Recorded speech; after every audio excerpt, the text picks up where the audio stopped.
بسم الله الرحمن الرحیم. ستړي مشئ مینوالو، سجاد حسین جالب یم او دا وخت ناست یم د خیبر پښتونخوا د پخواني د صحت وزیر او د بلدیاتو سینیر وزیر او موجوده د خیبر پښتونخوا د اسمبلی غړي ښاغلي عنایت الله خان صاحب سره.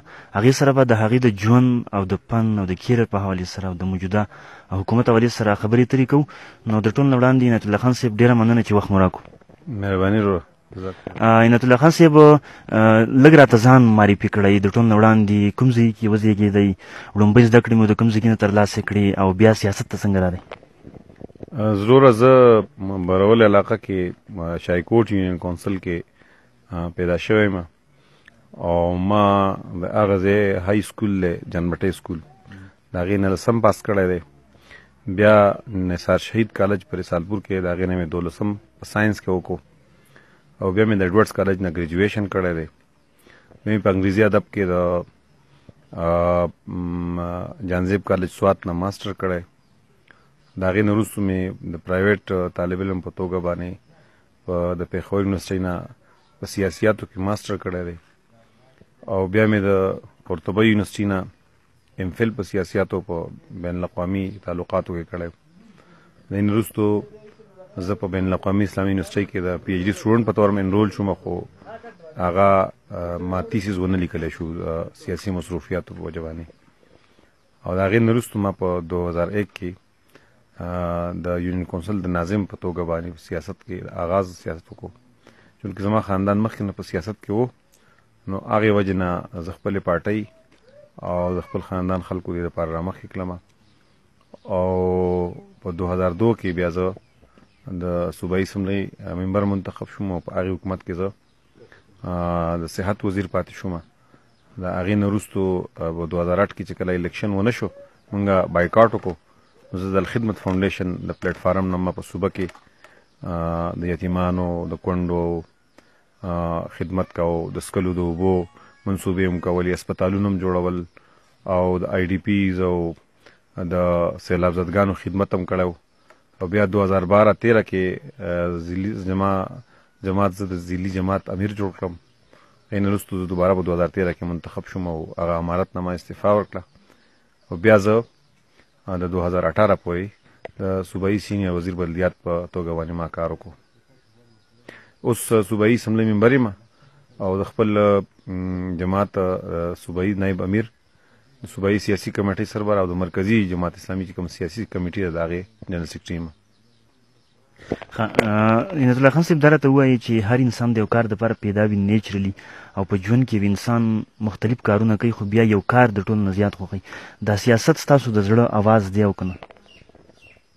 ابتدا کې خو زما سیاست ترجیحاتو کې نه شامل او ما سیاسي امتحان پاس کړی او زما خواهش ده او زما د خاندان هم خواهش ده او زما د مشرانو هم خواهش ده او زما روزنه هم د دې دپاره کړې او زما تربیت هم د دې دپاره کړی چې زه سیول سروینټ جوړ شم، بیوروکریټ جوړ شم. او ما اولې د مقابلې امتحان پاس کړی او تحریري امتحان مې پاس کړی او د دوران کې زه منتخب شوم او بیا زما توجه ډایورټ شوه او هغه رخ زما بدل شو او زه اوس دا ګڼم چې الله تعالی چونکې ما دپاره دا فیلډ لیکلی و نو د دې وجې نه زه هغې طرف ته لا نړم او زه د الله تعالی په دې شکر ادا کوم چې په دې فیلډ کې د هغې په نسبت زیات کار د قوم دپاره او د دین دپاره کیږي. زه چې اوس په دې تیر شوي 14-15 کاله کې ګورم نو ما د سیاسي کارکون په حیثیت سره د علاقې په پرمختګ کې او د هغې په ډیولپمنټ کې زیات رول ادا کړی دی. زما په لاس باندې په زرګونو نوکرۍ کریټ شوي دي، خلکو ته میلاو شوي دي، روډونه جوړ شوي دي، د څښلو اوبو سکیمونه شوي دي، پلونه جوړ شوي دي، سکولونه په لوی تعداد ګڼ شمېره باندې ما جوړ کړي دي، کالجونه مې جوړ کړي دي، یونیورسټي مې جوړه کړې ده، د جینکو میډیکل کالج مې جوړ کړی دی، 2 غټ هسپتالونه مې جوړ کړي دي، ټیچنګ هسپتالونه مې جوړ کړي دي، تقریبا 120 خواوشا کیټګري ډي او کیټګري سی هسپتالونه او آر ای سیز ما جوړ کړي دي. نو دې وجې نه لکه دا چې کوم کنټریبیوشن دی نه دا د هغې په نسبت باندې ډېر زیات دی. ما په قانون سازۍ کې په صوبه کې مطلب ډېر زیات قوانین داسې چې زما په لاس باندې جوړ شوي دي، ما پیش کړي دي په اسمبلی کې، پاس شوي دي، په هغې موږ ډیبیټ کړی دی، لیجسلیشن هم کړی دی. نو د دې وجې نه زه اوس په دې رول باندې ډېر زیات خوشحاله یم او زما دا زه فکر لرم چې الله تعالی څوک د څه دپاره پیدا کړی وم هغې طرف ته بوځي.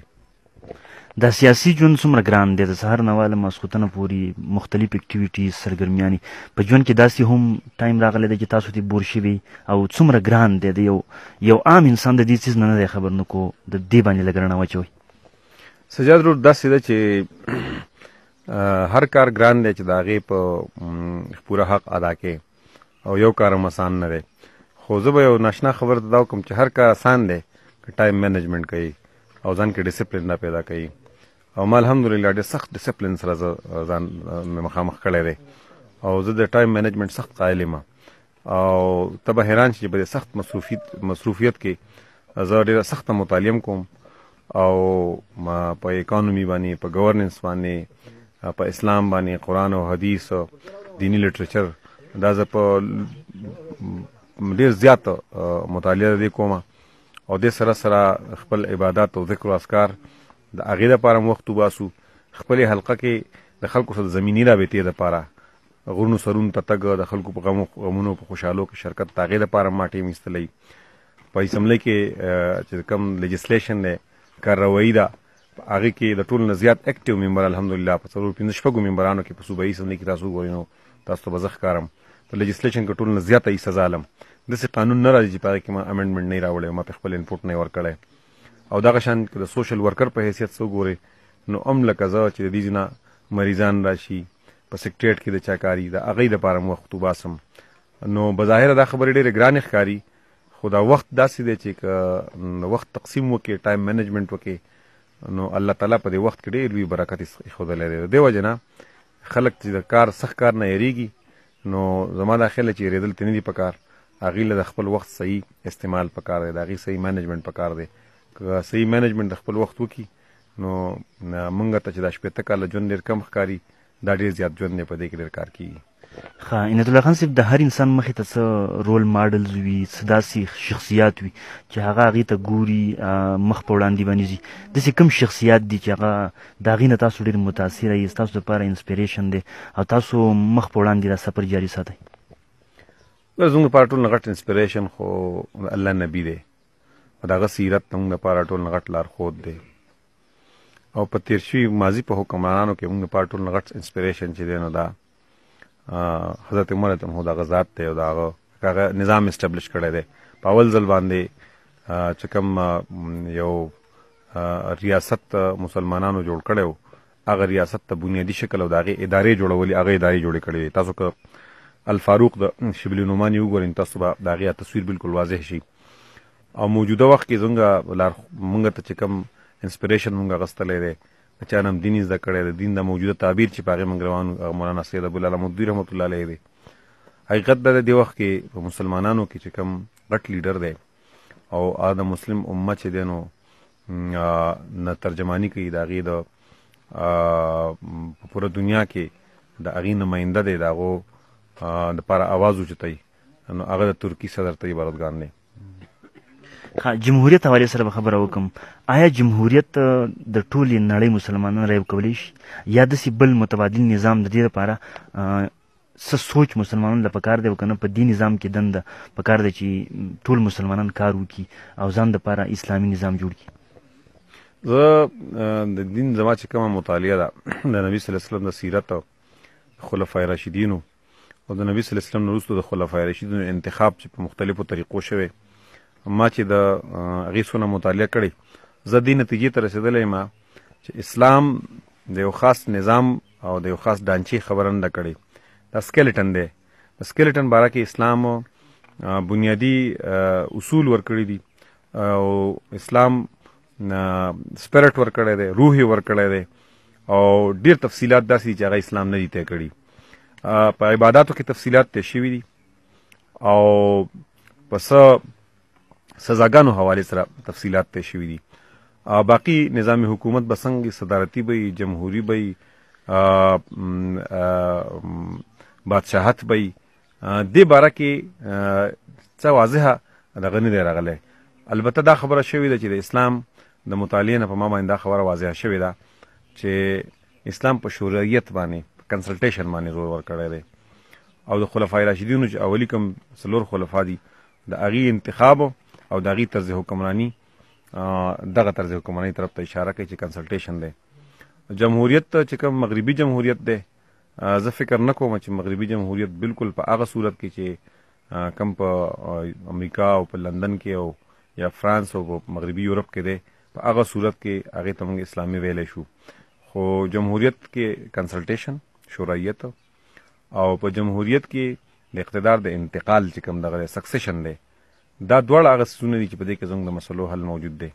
که تاسو سوچ وکئ نو د خلفای راشدینو نه وروستو مسلمانانو کې جنگ جګړه ټوله دا په سکسیشن باندې شوې، په انتقال اقتدار باندې شوې ده.